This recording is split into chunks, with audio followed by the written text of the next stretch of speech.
BMD college Dayalpur Vaishali के BA history honours part 2 के विद्यार्थियों के लिए आज के ई व्याख्यान का टॉपिक है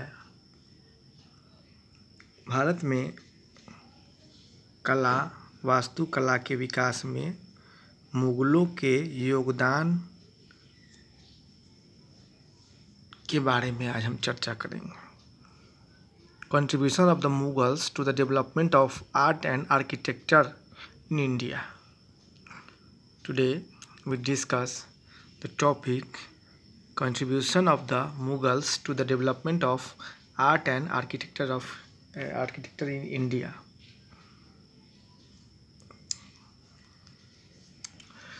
मुगल काल में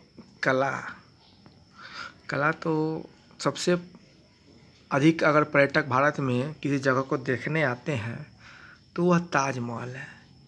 इस ताजमहल का भी निर्माण मुगल शासक शाहजहां ने करवाया था।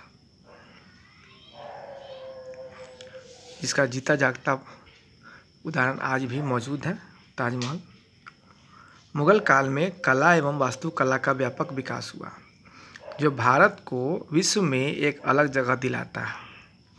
मुगल काल के ताजमहल, लाल किला, फतेहपुर सीकरी, जामा मस्जिद, चित्रकला आदि के ऐसे आकर्षक वास्तुकला एवं कला है जो विश्व के पर्यटकों को अपनी ओर आकर्षित करते हैं। मुगल काल की कला का वर्णन और अध्ययन की सुविधा के लिए प्रत्येक शासक की उपलब्धियों का उल्लेख करते हुए अलग अलग हम कर सकते हैं कि किस शासक के समय क्या विकास हुआ है कला और चित्रकला का। सबसे पहले हम बाबर को देखते हैं। बाबर 1526 से 30 तक भारत में शासन किया। बाबर द्वारा भारत में मुगल साम्राज्य की स्थापना किए जाने के बाद स्थापत्य कला के क्षेत्र में एक नया युग का प्रारंभ हुआ।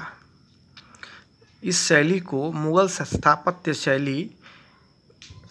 कला शैली, जिसको इंडो पार्थियन स्थापत्य शैली तथा इंडो सैनिक स्थापत्य कला शैली कहा जाता है। इस शैली का संस्थापक बाबर था, किंतु यह चरमोत्कर्ष पर शाहजहां के शासनकाल में पहुंची। बाबर सल्तनतकालीन स्थापत्य कला से प्रभावित नहीं था, केवल ग्वालियर में मान सिंह व विक्रमाजीत की इमारतों को उसने सराहा। बाबर ने इनकी प्रशंसा करते हुए लिखा है कि विभिन्न स्थानों पर बिना किसी योजना के बने होने पर भी वे अत्यंत सुंदर लगते हैं। तज़्के बाबरी नामक ग्रंथ से उसकी कलात्मक रुचि पर प्रकाश पड़ता है। इस ग्रंथ में बाबर ने लिखा है कि मैंने आगरा, धौलपुर, बयाना, सीकरी, कुल तथा ग्वालियर आदि स्थानों पर भवन निर्माण में 1491 मजदूरों को लगाया था। बाबर के समय की इमारतों में प्रमुख हैं काबुली बाग मस्जिद, पानीपत की जामा मस्जिद, संभल, आगरा के किले की मस्जिद। इसके अतिरिक्त उसने अनेक कुएं, स्नानागार, तालाब और फव्वारे बनवाए। बाबर को चित्रकला से भी लगाव था।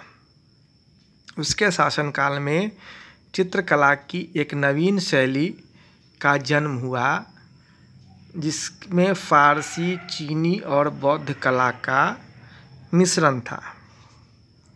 बाबर ने अपने समय के बहुत सारे चित्रकारों की भी प्रशंसा की है। बाबर के बाद हुमायूं के काल में कला का विकास। हुमायूं 1530 ईस्वी से लेकर 1556 ईस्वी तक शासक रहा। हुमायूं के शासनकाल में राजनीतिक परिस्थितियां उसके प्रतिकूल थी, अतः कला प्रेमी होने के बावजूद भी वह कला की ओर विशेष ध्यान न दे सका। हुमायूं ने दीन पनाह नामक महल और 2 मस्जिदों का निर्माण कराया था। ये मस्जिदें आगरा तथा फिरोजाबाद में थी। कलात्मक दृष्टि से ये उच्च कोटि की नहीं थी। हुमायूं का अधिकांश जीवन फारस में व्यतीत होने के कारण वह अधिक इमारतों का निर्माण न करा सका। हुमायूं से संबंधित प्रसिद्ध इमारत हुमायूं का मकबरा है, जिसका निर्माण हुमायूं की मृत्यु के पश्चात अकबर की सौतेली मां हाजी बेगम द्वारा दिल्ली में 1564 ईस्वी में कराया गया।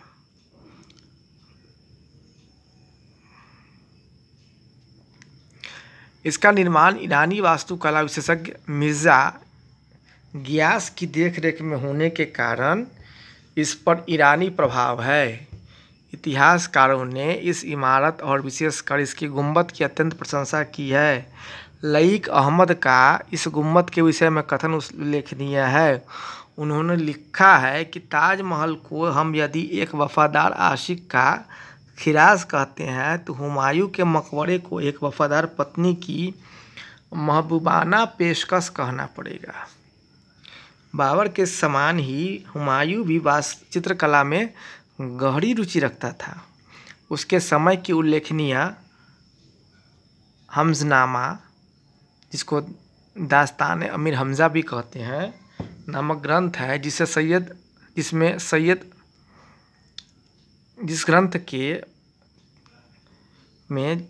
ग्रंथ में सैयद अली तबरीज़ी और ख्वाजा अब्दुल समद नामक चित्रकारों ने चित्रित किया था। यह ग्रंथ आज भी सुरक्षित है। अब हुमायूं के बाद हम अकबर कालीन चित्रकला की ओर चलते हैं और चित्रकला और स्थापत्य कला की ओर चलते हैं। तो अकबर जो है 1556 से 1605 ईस्वी तक शासक रहा। अकबर एक महान सम्राट था। उसकी महानता का प्रभाव तत्कालीन कला पर भी पड़ा। वास्तव में मुगल स्थापत्य कला अकबर के समय से ही आरंभ होती है। उसके समय की कला हिंदू और मुसलमानी शैलियों का मिश्रण थी। इसी कारण पर्सी ब्राउन ने लिखा है, अकबर कालीन कला शैली समन्वय युग तथा परिस्थितियों की उपज थी। इसी प्रकार का वर्णन अबुल फजल ने भी किया है। According to the Abul Fazal, his majesty plans splendid edifices and dresses the work of his mind and heart in the garment of stone and clay. Ferguson ने भी अकबरकालीन कला पर हिंदू प्रभाव मानते हुए लिखा है कि वह हिंदुओं की कला को भी उतना ही चाहता था जितना अपनी कला को। फलस्वरूप उसकी सभी कृतियों में दोनों शैलियों का सुंदर समन्वय हुआ है। अकबर के शासनकाल में बनी हुई इमारतों का वर्णन निम्नवत है। पहले हम लोग आगरा के लाल किले को देखते हैं। ये अकबर के समय का बना हुआ लाल किला, अकबर का बनाया हुआ जो ये आगरा का लाल किला है, इसका निर्माण 1565 ईस्वी में कासिम खां की देखरेख में प्रारंभ हुआ। इसको बनने में 15 साल लगे। लाल पत्थर से हुए इस किले पर हिंदू व ईरानी कला की छाप है। इस किले की दीवारें 70 फुट ऊंची है और यह 1 मील के घेरे में स्थित है। आगरा के किले में 4 दरवाजे थे, जिनमें से 2 बंद कर दिए गए हैं। इस किले का मुख्य दरवाज़ा दिल्ली दरवाज़ा कहलाता है। इसके विषय में पर्सी ब्राउन ने लिखा है कि भारत के सर्वाधिक प्रभावपूर्ण दरवाज़ों में से यह एक है। इस किले की मेहराबों को पशु पक्षियों और फूल पत्तियों से सुसज्जित किया गया है। इस किले की सबसे बड़ी विशेषता यह है कि अकबर ने इस पर कहीं भी कुरान की आयतों को नहीं लिखवाया है।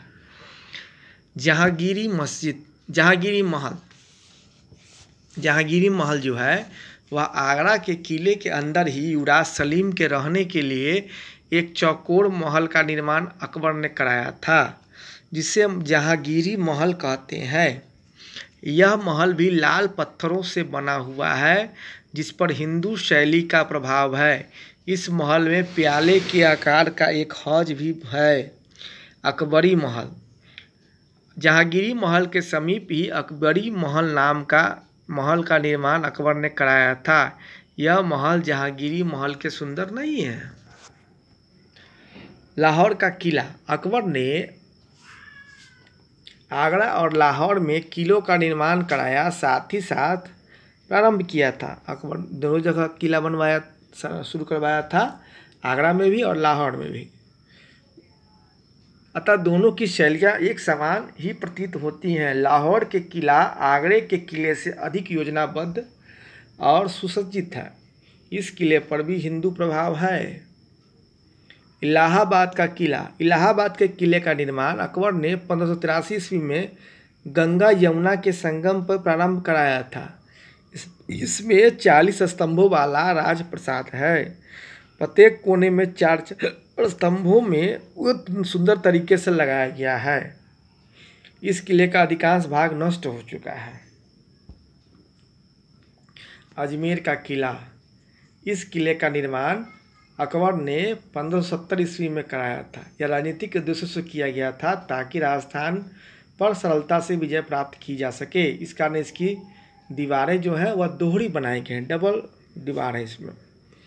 फतेहपुर सीकरी। मुगल सम्राटों की वास्तुकला के अंतर्गत ताजमहल के पश्चात फतेहपुर सीकरी को ही माना जाता है। यह आगरा से लगभग 24 मील की दूरी पर स्थित है। पहले सीकरी एक साधारण गांव था जहां प्रसिद्ध सूफी संत सलीम चिश्ती रहते थे। माना जाता है कि इन्हीं के आशीर्वाद से अकबर को पुत्र की प्राप्ति हुई थी तथा इसी कारण अकबर ने अपने पुत्र का नाम सलीम रखा तथा सीकरी में अनेक भवनों का निर्माण कराया। अकबर ने जब गुजरात में विजय की तो उसने इस स्थान का नाम फतेहपुर रखा। इस प्रकार सीकरी गांव का नाम फतेहपुर सीकरी हो गया। इस नगर का निर्माण 15 वर्षों में हुआ। फतेहपुर सीकरी की प्रसिद्ध इमारतें निम्नवत है। दीवान एक खास। यह भवन लाल पत्थरों से निर्मित है। इसके मध्य में एक ऊंचा चबूतरा है जिस पर सम्राट बैठता था तथा अपने दरबारियों से विचार विमर्श करता था। दीवाने आम। दीवाने आम में अकबर अपने मंत्रियों से परामर्श लेता था। इसका निर्माण एक ऊंची कुर्सी पर हुआ। यह आकार में चौकोर है। इसमें सम्राट के बैठने के लिए एक सिंहासन है। फतेहपुर सीकरी की इमारतों को 2 भागों में विभाजित किया जा सकता है। पहला धर्मनिरपेक्ष इमारतें, जिसके अंतर्गत जोधाबाई का महल, बीरबल का महल, तुर्की सुल्तान का महल, पंचमहल, हवा महल, शहजादों का मकतब और खास महल शामिल है। इसके अलावा धार्मिक इमारतें जो है फतेहपुर सीकरी में वह है जमा मस्जिद, बुलंद दरवाज़ा, सलीम चिश्ती का मकबरा।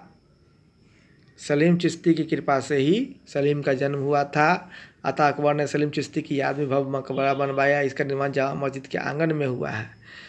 विद्वानों ने इस मकबरे को अकबरकालीन एक सुंदर कृति माना है। सिकंदरा, यह अकबर का मकबरा है। आगरा से लगभग 5 मील की दूरी पर है। इसका निर्माण की योजना अकबर ने स्वयं ही बनाई थी, किंतु यह अकबर की मृत्यु के 8 वर्ष पश्चात बनकर तैयार हुआ। यह एक विशाल क्षेत्र में स्थित है, किंतु वास्तविक भवन 320 फुट में है और 100 फीट ऊंचा है। इसमें 5 मंजिलें हैं। प्रथम मंजिल पर अकबर की असली कब्र है। ऊपरी मंजिल पर कब्र वास्तविक नहीं है। कब्र पर फूलों और अल्लाह अकबर जलाल अंकित है।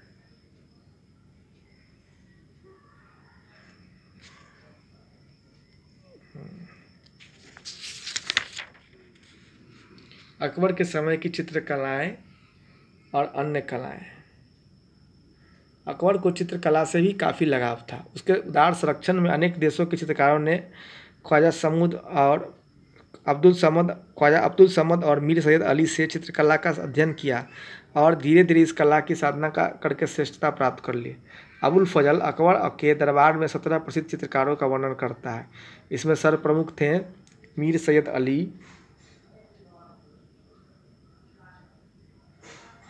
उसके बाद ख्वाजा अब्दुल समद,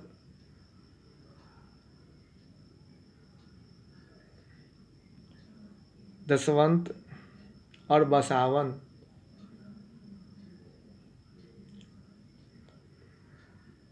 इन सभी चित्रकारों की कुल संख्या अब्दुल फजल 100 बताता है। अकबरकालीन चित्रकला की मुख्य विशेषताएं निम्नलिखित है। चित्रपट रोल्स। हमजनामा अकबर के समय की प्रारंभिक कृति है। इसके चित्रपट शैली में आते हैं। ये चित्र ईरानी शैली से प्रभावित है और भारतीय वेशभूषा में है। दूसरा ग्रंथ चित्र। मिनिएचर्स ग्रंथ चित्र अकबर द्वारा अनुवादित हिंदू ग्रंथों में पर्याप्त मात्रा में उपलब्ध होते हैं। तीसरा है व्यक्ति चित्र पोर्ट्रेट्स। अकबर ने व्यक्ति चित्रों को भी प्रोत्साहन दिया। उसके समय में अनेक मानव चित्रों को बनाकर संग्रहित किया गया। चौथा है भित्ति चित्र फ्रेस्कोस। फतेहपुर सीकरी को अनेक भवनों में अकबरकालीन भित्ति चित्र हैं। मुख्य चित्र खेल, शिकार और उत्सवों को उत्कीर्ण किए गए। अकबर अत्यंत संगीत प्रेमी था। उसके संगीत प्रेम के विषय में अबुल फजल ने लिखा है, सम्राट संगीत की ओर विषय अधिक ध्यान देता था और इसका आकर्षित करने वाली कला का अभ्यास करने वाले व्यक्तियों को संरक्षण प्रदान करता था। अकबर स्वयं नक्कारा बजाने और शास्त्रीय संगीत में निपुण था। अबुल फजल ने सम्राट के संरक्षण को विभिन्न संगीतज्ञों के होने का वर्णन किया है। तानसेन उस युग का सर्वश्रेष्ठ संगीतज्ञ था। अबुल फजल के अनुसार भारत में उसके समान एक भी गायक हजारों वर्षों में नहीं हुआ है। आईने अकबरी के अनुसार 36 प्रथम श्रेणी के संगीतज्ञ अकबर के दरबार में थे। वास्तुकला जहांगीर को जो था अकबर की अपेक्षा वास्तुकला से ज़्यादा चित्रकला में लगाव था। ठीक है, अब हम अकबर के बाद के जो शासक हुए हैं उनके द्वारा जो स्थापत्य कला और चित्रकला के बारे में कार्य किए गए हैं, क्रियाकलाप हुए, उसका अगले हम ई कंटेंट सामग्री में चर्चा करेंगे। तब तक के लिए चर्चा को विराम देते हैं। आप अपने अध्ययन को बनाए रखें और पुस्तक का अध्ययन करें, और कोई भी समस्या हो तो व्हाट्सएप पे आप उसको सवाल पूछें, और लाइव आप व्हाट्सएप पे भी देख सकते हैं, यूट्यूब पर भी आ सकते हैं। सारी सुविधाएं उपलब्ध हैं।